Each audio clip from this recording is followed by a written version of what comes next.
All right, ABC, good morning, good morning. Today is November the 18th.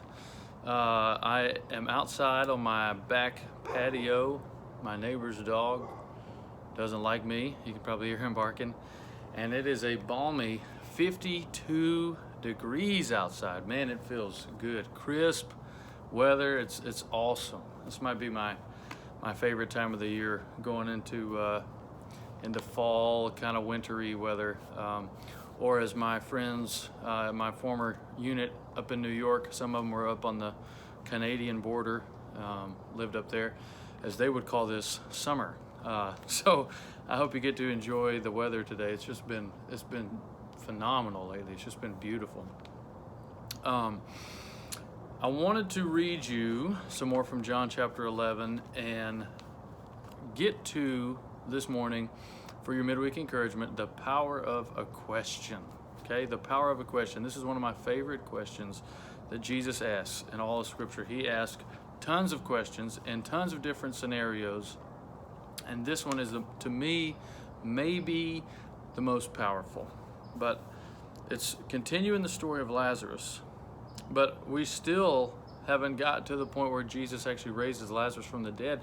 You know, last week we looked at his interaction with the disciples, and how he dealt with them in the midst of all this. And this week we look at this question that he asked to Mary and Martha. So I'm going to start reading in verse 17 and go down through verse 27 of John 11. Okay, but it reads like this. Now when Jesus came, he found that Lazarus had already been in the tomb 4 days. Bethany was near Jerusalem, about 2 miles off, and many of the Jews had come to Martha and Mary to console them concerning their brother. So when Martha heard that Jesus was coming, she went and met him. But Mary remained seated in the house. Martha said to Jesus, "Lord, if you had been there, my brother would not have died. But even now, I know that whatever you ask from God, God will give you." There's some good faith from Martha. But even though he's dead, I know that whatever you ask from God, he will give you. Faith can move mountains, right? So verse 23, Jesus said to her, "Your brother will rise again."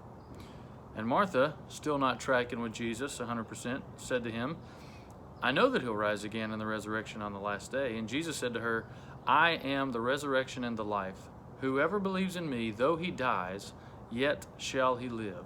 And everyone who lives and believes in me shall never die." Very important. And here is the question. Do you believe this? Bam, right? Jesus is answering her prayer. He's coming, he's there, he's in Bethany. So he gives them his presence. And then he gives them his truth. I am the resurrection and the life. Whoever believes in me, though he die, yet shall he live. And everyone who lives and believes in me shall never die. Right? Gives her his presence, gives her his truth, and now he gives her this question. Do you believe this? And she said to him, "Yes, Lord, I believe that you are the Christ, the Son of God, who is coming into the world." The power of a question. Jesus doesn't leave any assumptions on the table. Jesus doesn't just show up and give her what she asks for, though he will do that, right? He will execute the will of the Father in Lazarus' life. He will raise him from the dead. He does come and he does give her his presence. And he gives her this transformational truth, the very nucleus of the gospel message. I am the resurrection and the life. Whoever believes in me, though he dies, yet shall he live, and everyone who lives and believes in me shall never die. But then he personalizes it, right? He asks her to internalize the truth and to proclaim for herself that she does believe this. Martha, do you believe this? Do you believe this? One of the greatest teachers, Jesus, the greatest teacher of all time, asked many questions, but one of the greatest teachers outside of Jesus that history records for us is Socrates. And you may have heard of the Socratic method. The Socratic method was teaching by asking questions. Right? So people would debate, people would talk, people would learn, and then Socrates would put a question to them for them to consider it for themselves. And it's exactly what Jesus does to Martha, and it's exactly what he does to us, and it's exactly what he models for us to do to others in the world. Do you believe this, right? As a church family, on Sundays and corporately on Sundays and individually throughout our week, we get the opportunity, many opportunities, to proclaim the truth of the gospel. That Jesus is the resurrection. He is the life. Those who believe in him will never die, and even if they die, yet shall they live. We get the chance to proclaim those truths. We get the chance to, like Jesus, provide our presence to people, to be there with them. Even if in COVID times we can't physically be there, we can call them, we can text them, fire off an email. We can do those things. But we can also do, and I would suggest that it's the most effective way to get people to really consider for themselves what they believe. We get the opportunity to ask questions. Do you believe this? No, do you really believe this? And I think many times we may shy away from asking questions because it seems a little invasive. It seems a little too personal. I don't want to put you on the spot or anything. The world that we live in is very, very cautious about probing into other people with questions and those kinds of things. But we see Jesus doing this all the time, both with the unsaved and with the saved. Martha knows him. Martha knows the truth. Martha called on him. And he says, do you believe this? One of the things that I've been praying about and trying to figure out how to make it fit, into the life of our church.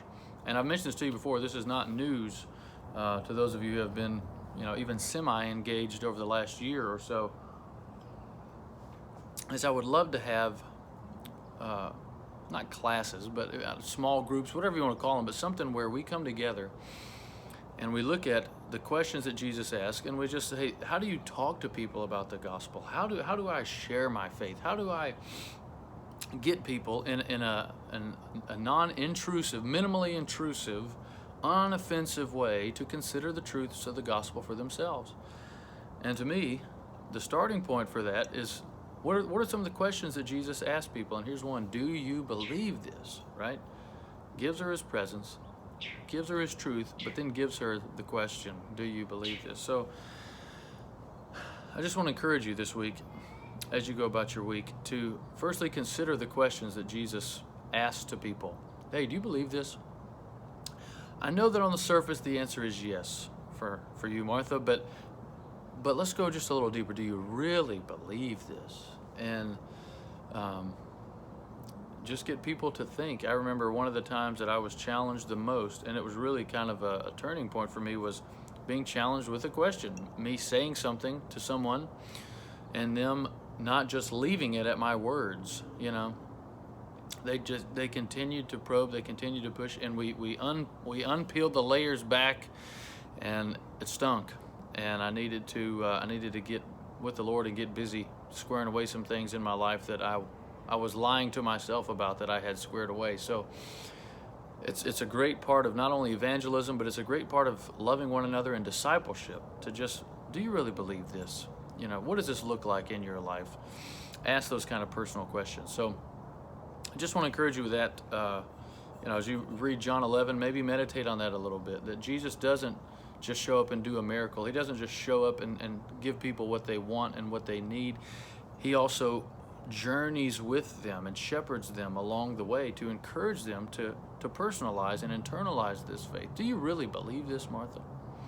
So don't be shy about answering those questions for yourself, and don't be shy about asking others those questions. It's a great tool that the Lord has given us, and he modeled it for us of what it looks like. So hope you have a great week.